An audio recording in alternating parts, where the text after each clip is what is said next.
This is the AI News Flash for July 30th, 9 p.m. UTC. First up, banks are in talks to lend $15 billion for a data center that will serve Anthropic. According to the Wall Street Journal, a consortium led by Morgan Stanley is financing Nexus Data Centers, which is building a large AI-ready campus in Hubbard, Texas. The package includes a $14 billion bridge loan, plus a revolving credit facility, and the site will provide Anthropic with 4 data center leases. The striking part is who stands behind the debt. Google is guaranteeing billions of dollars of Anthropic's lease and power payment obligations in case the startup defaults.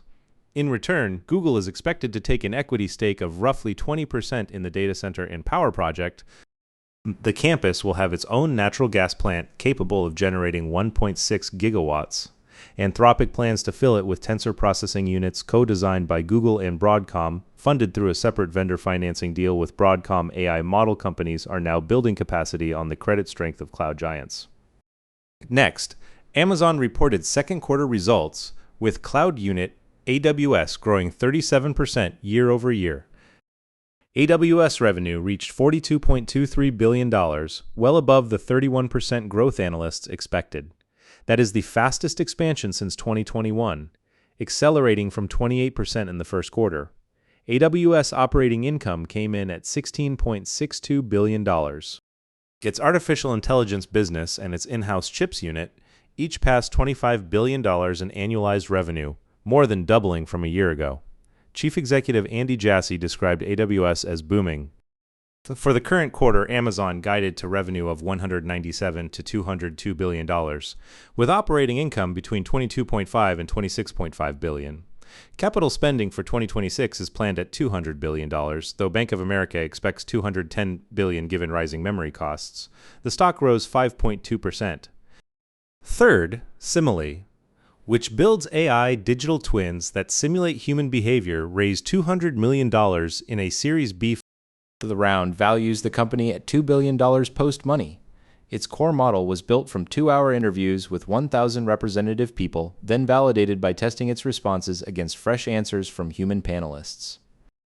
As one deployment, CVS Health had Simile generate twins of 400,000 people to test approaches for improving medication adherence before rolling them out to real patients.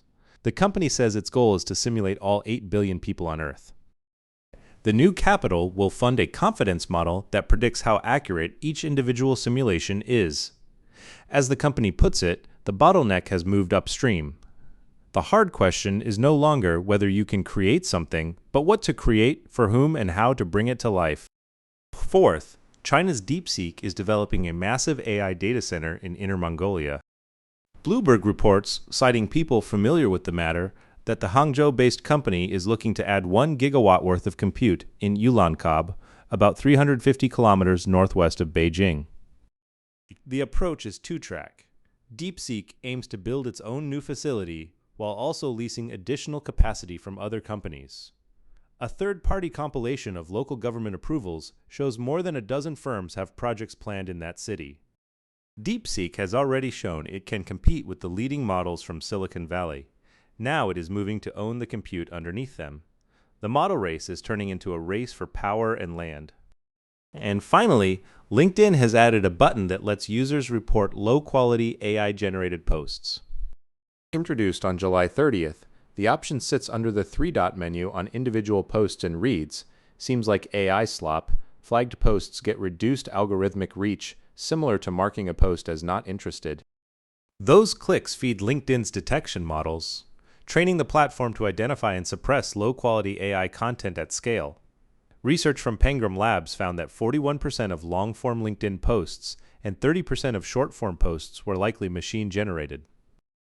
At the same time, LinkedIn is pulling its own Enhance Your Post feature, which used AI to rewrite text and replacing it with one that only proofreads without changing the writer's voice. The platform has switched from encouraging AI writing to restraining it. That's all for this AI News Flash.